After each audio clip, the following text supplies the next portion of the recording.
Welcome to சிந்து சமையல். இன்னைக்கு நம்ம பண்ண போற டிஷ் வந்து கீரை வடை. இது இந்த கீரை பேரு முள்ளு முருங்கை. இந்த முள்ளு முருங்கைங்கிற கீரை வந்து கீரை கடைகள்ல எல்லாம் கிடைக்கும். இந்த இலையை கொண்டு வந்து இந்த நரம்பு இருக்கும் மேல, அந்த இலைக்கு நடுவுல வரும்ல, அந்த நரம்பை மட்டும் இப்படி பிச்சு எடுத்துடணும். எடுத்துட்டு எல்லா கீரையும் இந்த மாதிரி பொடி பொடியா எடுத்து கட் பண்ணி எடுத்துட்டு வச்சுக்கணும். தேவையான பொருட்கள்: அரிசி, இட்லி அரிசி ஒரு 3 கப்பு, 100 கிராம் கப்பு இருக்கும்ல, அதுல 100 கிராம் கப்ல 3 போட்டிருக்கேன். அப்புறம் பொரிப்பதற்கு எண்ணெய், கீரை 1 கட்டு. இந்த கீரையை பொடியா கட் பண்ணி எடுத்துட்டு வரேன். இந்த அரிசியும் நல்லா தண்ணி ஊற்றி கழுவிட்டு ஒரு 3 மணி நேரம் ஊற வச்சிடலாம்.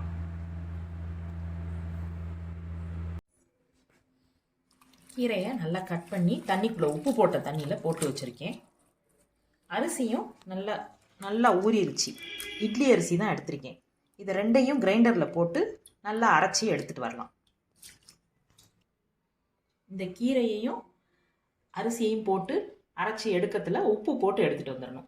இந்த பாருங்கள், இதுதான் இந்த முள்ளு முருங்கை இலை. இது வந்து என்னென்னா, வீசிங் ட்ரபிள் இருக்கிறவங்க, இருமல், சளி, இருமல் எல்லாத்துக்குமே இந்த கீரை வந்து ரொம்ப நல்லது.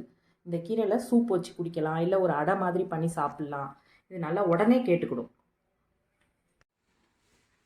கீரையை மிக்சியில் ஒரு தடவை அரைச்சிட்டு இந்த கிரைண்டரில் அரிசி ஓடிட்டு இருந்தது, அதில் சேர்த்து கலந்துட்டு நல்லா கிரைண்டரில் சேர்த்து ஆட்டிட்டேன். பாருங்கள், இந்த மாதிரி கொஞ்சம் வலுவலுன்னு ஆட்டி எடுத்துடணும். எடுத்துட்டு இதை ஒரு துணியில் கெட்டிடணும். இந்த ஒரு காட்டன் துணி விரித்து வச்சுருக்கேன், அதில் போட்டு கெட்டி வச்சிடணும். சப்போஸ் உங்களுக்கு இந்த முள்ளு முருங்கை இலை கிடைக்கல அப்படின்னா பாலக்கீரையில் கூட பண்ணலாம். நானும் அதுலேயும் பண்ணி பார்த்துருக்கேன், டேஸ்ட்டு நல்லாயிருக்கும். அதுவும்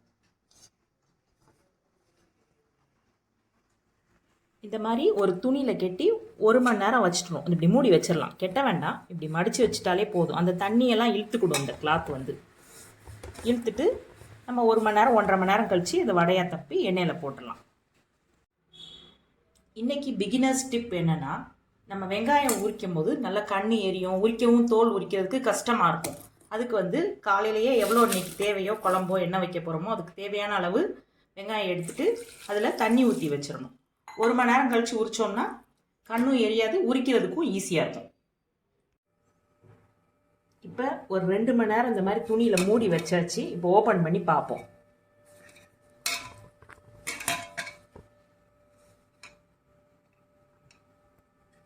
நல்லா மாவு இறுக்கமாயிருச்சு. துணியிலேருந்து எடுத்தாச்சு. இதை நல்லா ஒரு பிசைஞ்சிட்டு குட்டி குட்டி உருண்டையாக போட்டுக்கலாம். இந்த பாருங்க எப்படி இருக்குன்னு மாவு. சின்ன சின்ன பால்ஸாக உருட்டி ஒரு கண்ணாடி பேப்பரில் எண்ணெய் தடவிக்கணும். நல்லா எண்ணெய் தடவி வச்சு அந்த சின்ன சின்ன பால்ஸை வச்சு இப்படி தட்டை மாதிரி இப்படி தப்பி எண்ணெயில் பொரிச்சு எடுத்துடணும். எண்ணெய் காஞ்சிருச்சு. இதில் ஒரு 2 இதாக போட்டலாம். நம்ம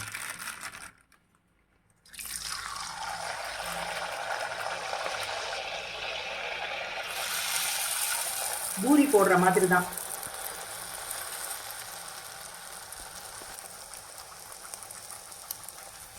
ஒரு பக்கம் வெந்துருச்சு, பரட்டி விட்டுருக்கேன். தீயை மிதமாக வச்சுக்கலாம். இப்படி சின்ன சின்ன இது மாதிரி எழும்பி வந்துடும். அதை தட்டில் எடுத்து வச்சிடலாம்.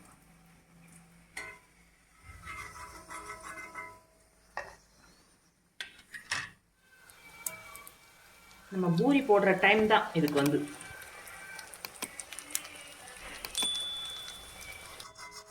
வடை ரெடி ஆயிடுச்சு. இது மேலே நம்ம இட்லி பொடி இருக்குல்ல, இட்லி மிளகாத்தூள், அந்த மாதிரி பொடி தூவிக்கலாம். இந்த மாதிரி ஒவ்வொரு இதுக்கும் மேலே தூவி சாப்பிட்டா டேஸ்ட் நல்லாயிருக்கும். இது மதுரையில் இது ஒரு ஸ்ட்ரீட் ஃபுட், ரொம்ப ஃபேமஸ் மதுரையில்.